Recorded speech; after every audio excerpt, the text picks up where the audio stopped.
Incorreria em erro quem acreditasse que fazemos da revelação de mundos desconhecidos o objeto capital da doutrina. Para nós, isso não constituiria senão um acessório que julgamos útil como complemento de estudo. Para nós, o essencial será sempre o ensinamento moral, de sorte que procuramos nas comunicações do além-túmulo, sobretudo aquilo que possa esclarecer a humanidade e conduzi-la ao bem, único meio de lhe assegurar a felicidade neste e no outro mundo. Allan Kardec.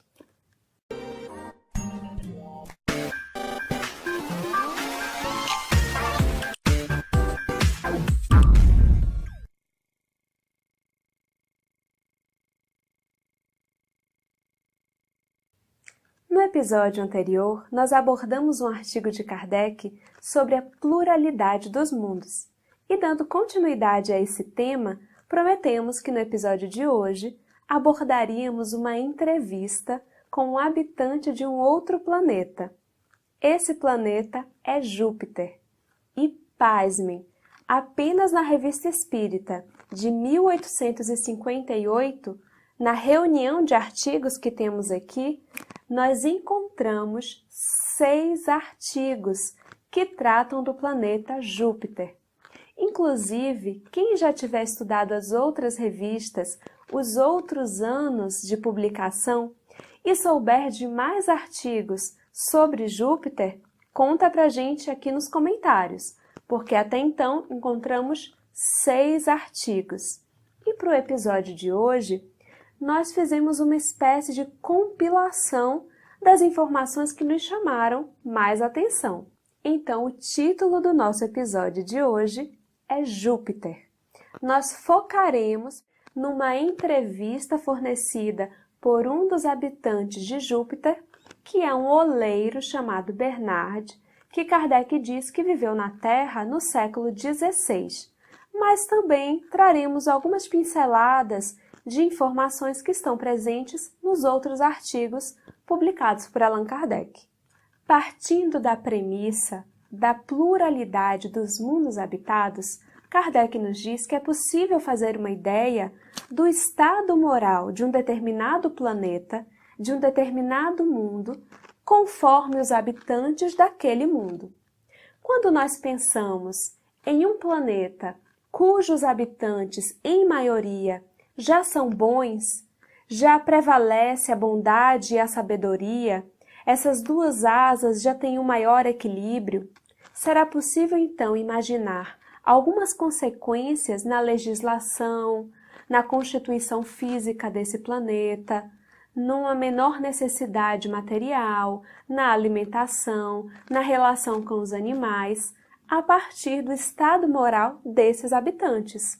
Então, a legislação, por exemplo, não precisará ser mais tão dura, tão punitiva, porque cada ser humano desse planeta respeitará com maior facilidade o direito do próximo, o lugar do próximo. Eu sei, é um pouco difícil para a gente imaginar. Então, para facilitar a nossa vida, apresento-lhes Júpiter.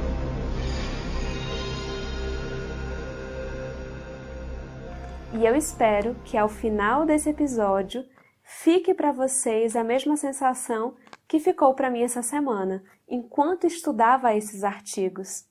Uma vontade enlouquecedora de fazer uma visitinha em Júpiter. E quem sabe daqui a algum tempo ter já possibilidade, bondade suficiente para passar uma temporada por lá. Uma coisa que me chamou muita atenção, tanto na fala do oleiro que viveu na Terra no século XVI, quanto na fala de Mozart, é a vontade, o desejo que eles têm de falar sobre Júpiter e que os dois justificam como sendo uma forma de nos conclamar, de nos convidar à bondade, de nos encorajar a ser pessoas melhores, a buscar a nossa evolução moral, a nossa evolução espiritual, a evolução do nosso intelecto, o aprimoramento do nosso coração, para que possamos alçar voos mais altos e ter acesso a esses altiplanos celestes.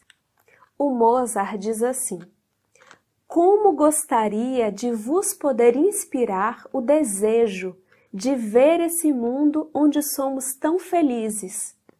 Todos somos caridosos. Tudo ali é belo e a natureza é tão admirável. Tudo nos inspira o desejo de estar com Deus. Coragem, coragem, acreditai em minha comunicação espírita. Sou eu mesmo que aqui me encontro.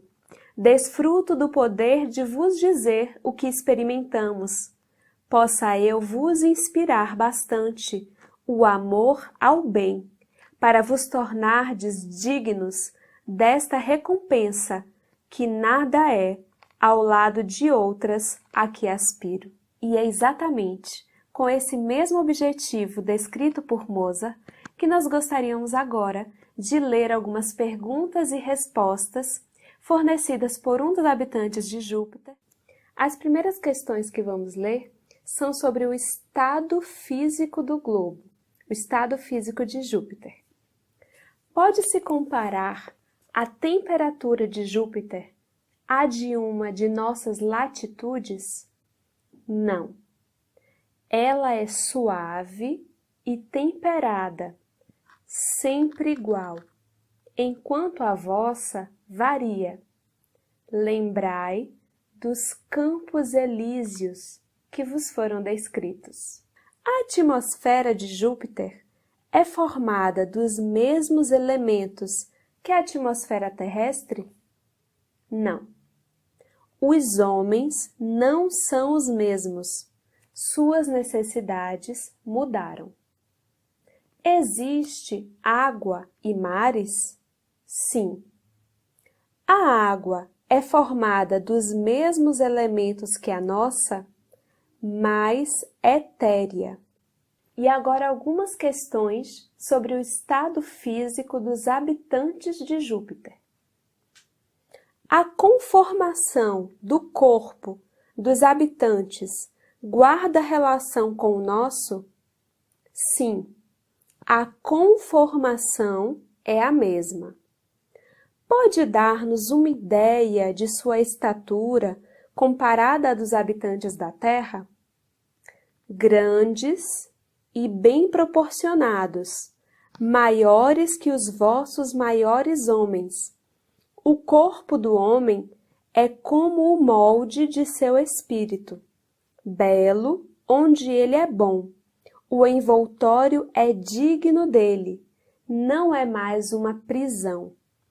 Nos mundos inferiores, o invólucro grosseiro oculta o espírito a seus semelhantes, mas os bons nada têm a esconder. Podem ler no coração uns dos outros. Que aconteceria se assim fosse na Terra? Qual a base da alimentação dos habitantes? É animal e vegetal como aqui na Terra? Puramente vegetal.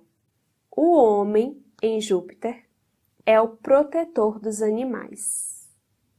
Foi-nos dito que eles absorvem uma parte de sua alimentação do meio ambiente, do qual aspiram as emanações. Isso é exato? Sim. Estão os homens, em Júpiter, sujeitos a doenças? Não estão sujeitos aos vossos males. Poderias dar-nos uma ideia das diversas ocupações dos homens? Seria preciso dizer muito. Sua principal ocupação é encorajar os espíritos que habitam os mundos inferiores a perseverarem no bom caminho. Não havendo entre eles infortúnio a aliviar, vão procurá-los onde existe sofrimento. São os espíritos bons que vos sustentam e vos atraem ao bom caminho. Seus habitantes têm uma linguagem articulada como a nossa? Não. Entre eles, há comunicação de pensamentos. Poderias nomear alguns dos espíritos habitantes de Júpiter que cumpriram grande missão na Terra? São Luís. Temos também Mozart presente no outro artigo, e no artigo sobre a habitação de Mozart é citado também o nome de Zoroastro. Sobre o estado moral dos habitantes.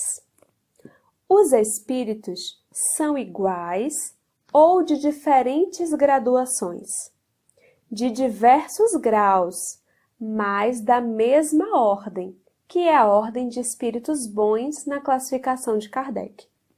Os habitantes formam diferentes povos, como na Terra? Sim, mas todos se unem entre si pelos laços do amor. Em que consiste a superioridade e a inferioridade dos espíritos em Júpiter, considerando que são todos bons? Eles têm maior ou menor cabedal de conhecimentos e experiências. Depuram-se à medida que se esclarecem. Lá os povos são governados por leis? Sim. Há leis penais? Não há mais crimes. Há várias religiões em Júpiter? Não. Todos professam o bem e todos adoram um único Deus. E agora, a minha pergunta e resposta preferidas. Há templos e um culto? Por templo, ao coração do homem, por culto, o bem que ele faz. Por templo, ao coração do homem, por culto, o bem que ele faz. Você lembrou de algum poema? De imediato vieram à minha mente os versos de Alta de Souza, no poema Mensagem Fraterna, psicografia de Chico Xavier, quando ela diz assim: meu irmão, tuas preces mais singelas são ouvidas do espaço ilimitado, mas sei que às vezes choras consternado ao silêncio da força que interpelas. Volve ao teu templo interno abandonado, a mais alta de todas as capelas, e as respostas mais lúcidas e belas hão de trazer-te alegre e deslumbrado. Ouve o teu coração em cada prece. Deus responde em ti mesmo e te esclarece, com a força eterna da consolação. Compreenderás a dor que te domina sob a linguagem pura e peregrina da voz de Deus em luz de redenção.